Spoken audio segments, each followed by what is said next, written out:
안녕하십니까, 블룸버그 TV입니다. 지금 시간이 2022년 7월 11일 새벽 4시 18분입니다. 제주도 서귀포 제가 사는 법한동 쪽은 갑자기 막 천둥 번개가 치고 이럽니다. 날도 더웠는데 겁나게 시원하고 좋아요. 빗소리 들리시죠? 빗소리.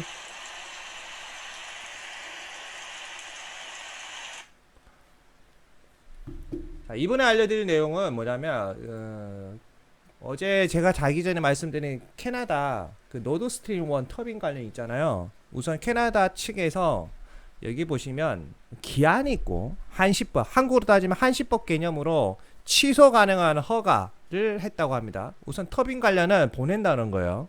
터빈 관련은 보낸다. 그렇다고 해서 러시아가 독일 쪽으로 천연가스를 우리가 알고 있었던 그 리스크가 사라졌다, 그건 또 아닙니다.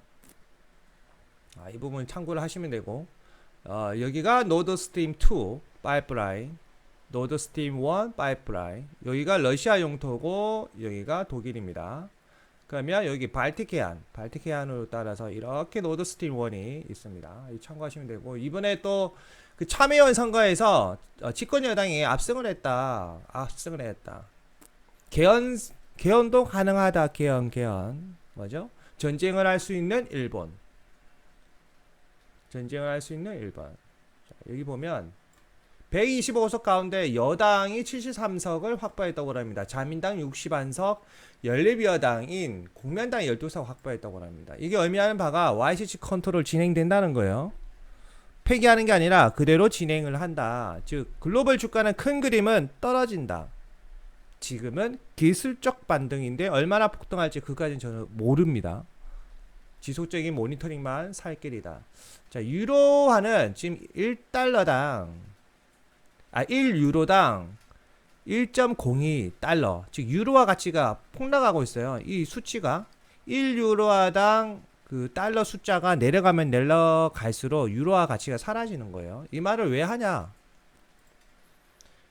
이거 피터 브렌터 자료인데 보면 유로화는 미니멈 단기 0.08275까지 떨어진다는 거. 그러니까 1유로를 가지고 달러로 환전 시 0.0827 달러까지 떨어진다는 거예요. 유로화 가치가. 자, 이 말은 뭐죠? 유로의 주식 자금이 어디로 가겠죠? 미국으로 갑니다. 미국으로. 유로의 주식 자금, 그러니까 유럽의 주식 자금이 미국으로 간다고 생각하시면 돼요. 환 손실에 엄청나게 생기기 때문에 유럽 시장에 있는 그 주식 자금이 싹 빨려서 미국으로 간다. 시간은 조금 걸리겠지만 이 말을 왜 하는지 나중에 말씀드리겠습니다. 자, 이 자료는 뭐냐면 골드만삭스에서 말하는 EPS 추정치입니다. 최근 시장에서는 2022년 그러니까 2분기 때는 이 EPS가 6%, 그 다음에 3분기에 했던 11, 4분기에 했던 12, 그렇게 해서 2022년 평균은 10, 23년은 9, 이렇게 EPS를 시장은 예상을 하고 있는데, 하지만 이거 과대평가된 거다. 골드만삭스에서 예상하기로는 이 EPS 수치가 8, 6, 즉 주가는 우리 생각보다 더 많이 빠진다는 거예요. 주가는. 자, 이 자료는 저번에도 말씀드렸다시피 공매도 순입니다. 공매도. 자, 이 종목을 또 잘 보세요. 떨어지면 엄청나게 떨어지는 종목들, 대신 쇼커버링 현상이 일어나면 엄청나게 오르는 종목들. 제가 저번에 말씀드리고 나서 그 니콜라가 엄청나게 떴죠.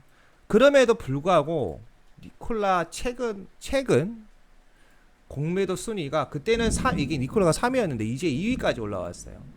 자, 티크를 잘 보십시오. MSTR 1위, 2위가 니콜라입니다. 2위가 니콜라, 3위가 UPSD. 이 종목들을 여러분 잘 보시고 베팅을 하시면 오를 때 엄청나게 오른다. 최근에 니콜라 주가가 좀 올랐죠. 제가 그때 매집했다 했을 때도 저도 지금 니콜라 수익률이 한 이렇게 나옵니다. 11에서 12% 정도 나오는데 그나마 이 수치마저도 공매도를 쳐서 이 수치가 11% 정도밖에 안 올랐다는 거예요. 그러면 쇼크 커버링 현상이 한 번 더 일어난다고 하면 니콜라는 얼마나 오를까요? 엄청나게 오르겠죠. 잠시만요. 비가 너무 와서 좀 닫아야 될 것 같아요. 자, 이 자료는 뭐냐면 모기지 압류 비율이에요. 쉽게 말하면 주택이 있죠. 미국 집 주택 압류 현황이에요. 경매라고 생각하시면 돼요. 뭐 압류, 경매까지는 아니겠다. 그냥 압류라고 하면 압류, 저당이나 뭐 이런 거, 가압류, 우리 가압류 이런 거 들어보셨죠, 여러분? 뭐 그런 개념으로 모기지 설정된 거, 압류 관련 거, 그런 비율이 아직 역사적으로 낮다. 자, 이 수치값이 이렇게 올라가야 뻥 터지겠죠. 그러면 제가 말씀드리지만 미국 집값은 바로 폭락을 하지 않습니다. 이 수치값이 올라가야 되니까. 우선 미국 카드 리볼빙이 터지고 그 다음에 일반 그 1금융권에서 빌린 거 그거 터지고 은행권 터지고 그 다음에 이게 터집니다. 이렇게 올라갑니다. 그러니까 아직은 아닙니다. 아직은 내년이나 한 내년쯤부터 이제 살살살 시작되는 거죠.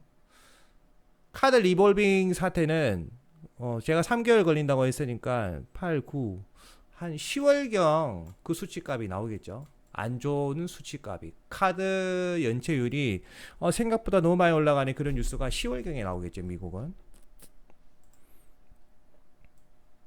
자, 이번 차로는 뭐냐면 지금 다른 산업 분야 특히 미국의 문제가 되는 게 뭐냐면 소매식품 이런 부분에서 재고가 급증하고 있잖아요. 소매 쪽이 재고가 급증하고 있는 걸로 알고 있는데 정확하게 저도 모르겠는데 뉴스를 여러 가지 보니까 어쨌든 그 미국에서 그 재고가 급증하고 있다고 하죠. 재고가 급증하고 있다. 그런데 이 자동차 부분은 오토데이터 하잖아요. 자동차 부분은 재고가 없다고 합니다. 자동차 쪽은 재고가 없다. 재고가 없다.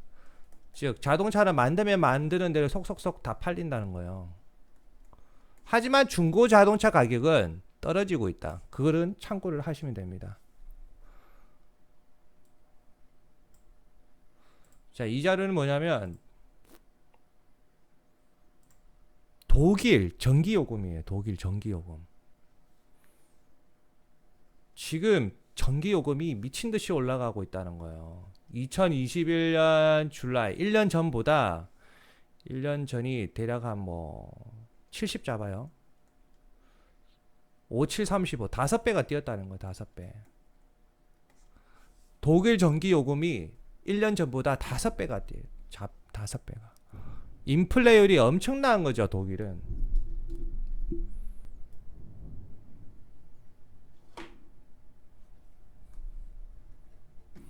자, 이 부분을 말씀드렸고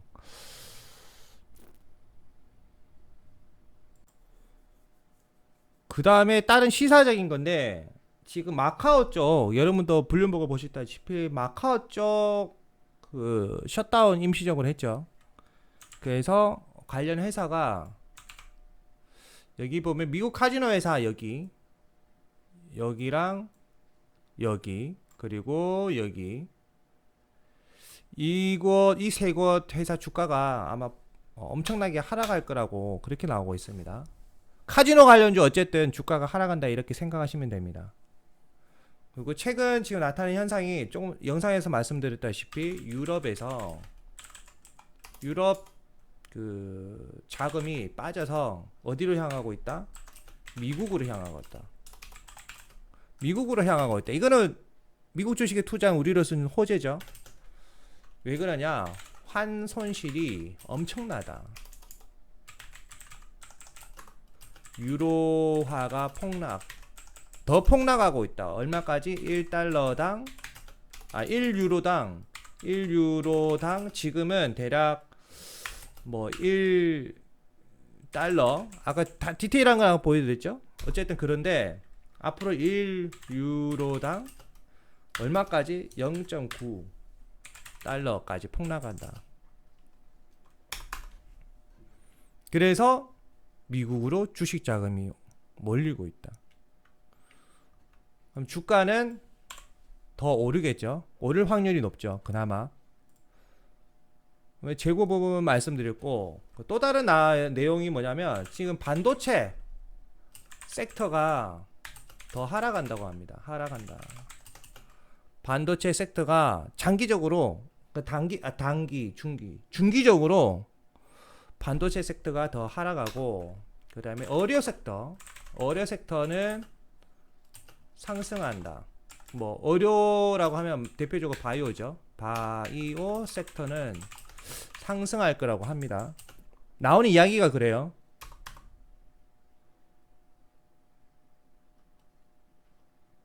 그리고 노드스트림 1은 정확하게 7월 11일부터 미국 기준 7월 11일부터 21일까지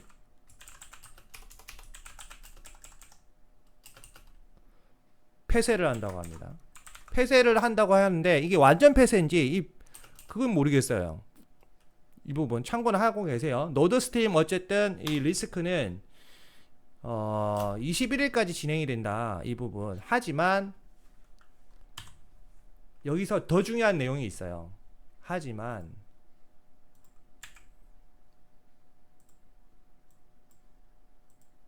빨간색, 요거 빨간색. 하지만 문제가 되는 것이, 문제가 만약 이때까지는 그렇다 쳐, 사회적으로 가스 공급량이 줄어들어도 터빈 때문에 그럴 수도 있지라고 생각하는데, 이 기간이 지난 7월 22일부터 그 러시아 측에서 독일 쪽으로 수출하는 그 가스, 노드스트림 1을 따라 흘러가는 가스량이 대폭 줄어들면 어떻게 되는 거냐, 그 문제가 대두되고 있어요. 자, 웃기죠?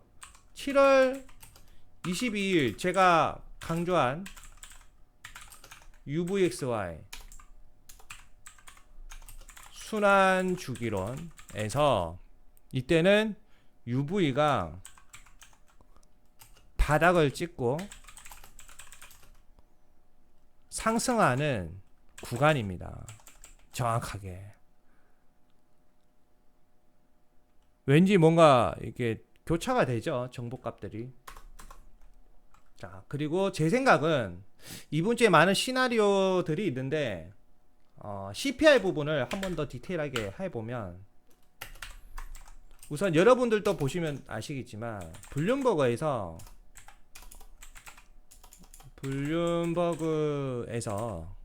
밤새 어떤 이야기가 나왔냐면, 이번 달에 발표하는 수치값은 전달보다 높다 라고 나옵니다.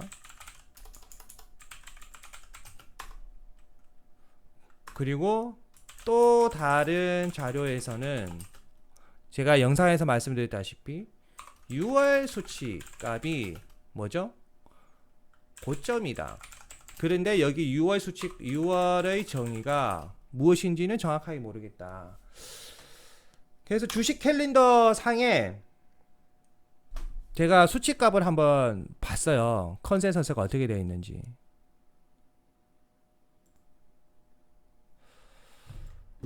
지금 주식 캘린더 상에 여러분들이 보시면 컨센서스가 이게 언제냐 한번 볼게요.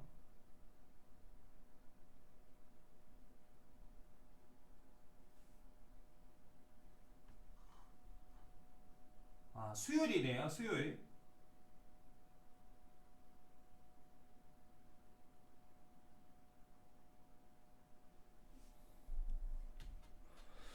수요일 밤 한국 시간 한국 시간 수요일 밤 9시 30분. 9시 30분. 이때 발표를 하는데 그 YOY는 우선 전달에는 8.6이었어요. 8.6. 근데 지금 컨센서스는 8.8. 8.8. 중요한 거 이거 8.8이라는 거예요. 지금 컨센서스는 8.8. 자, 그러면 주식 시장이 붕괴가 되려면 이 수치값 CPI 수치값이 YOY가 8.8보다 높아야 된다는 거예요. 뭐 8.9 이상으로 나오면 시장은 붕괴가 된다. 이겁니다. 참 그 확률을 알아야 되는 거죠. 알아야 한다. 그럼 넌 아냐? 나는 모른다. 그러면 너가 알고 있는 건 뭐야? 확실한 거는 이겁니다.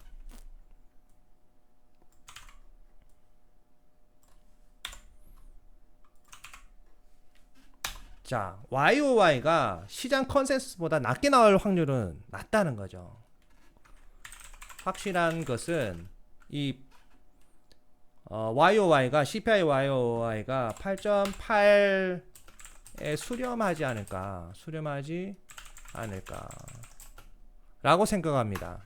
자, 무조건 무조건 8.6보다는 무조건 많이 올라간다. 그 이유가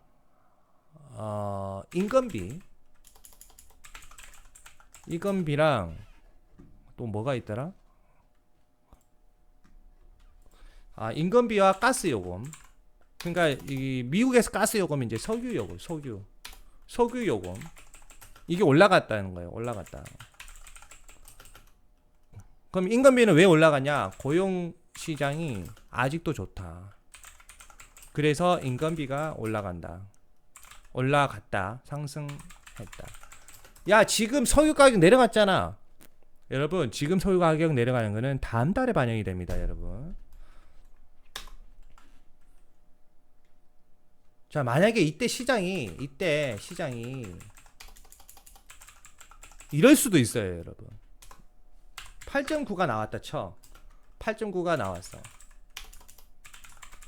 그러면 시장이 일시적으로 붕괴가 됐죠. 시장이 일시적으로 붕괴가 될 거예요. 붕괴가 된다.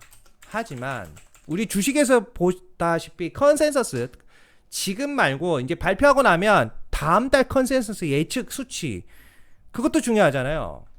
그거는 미리 알 수 있죠. 지금 우리가 몸으로 다 느끼고 있죠. 그 커머디티 쪽 수치값 다 내려가죠. 특히 석유 그 다음에 식품류 엄청나게 하락하고 있죠. 거의 폭락 수준이죠. 그러면 다음 달은 볼 거 없이 무조건 내려간다. 그전 강의 영상에서도 그랬고. 그렇게 해서 다음 달 컨센서스가 낮게 나올 것을 유추해서 시장이 반등 칠 수도 있어요.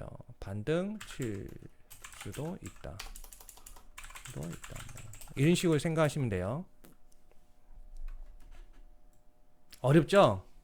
주식이 이래서 어려워요. 주식이.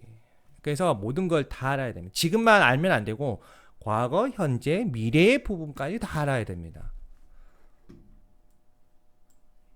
자, 이번 영상 다 이해가 되시죠? 하나씩 제가 이불로 이렇게 시각적으로 여러분들 이해하기 쉬우시라고 적으면서 말씀을 드리는 겁니다. 잘 참고하시면 되고요. 1년 중 1년 중 2주간의 단위로 상승률 1등인 주간은 언제냐? 지금입니다. 지금 7월 1일부터 둘째 주인 14일까지 14일까지. 이게 1년 중 가장 그 상승률이 높은 구간이에요. 여러분은 어디에다가 베팅을 하시겠습니까? 우선 첫 번째 주는 지나가고 두 번째 주가 시작이 됩니다. 여러분의 선택. 감사합니다. 이번 영상 이렇게 마치겠습니다.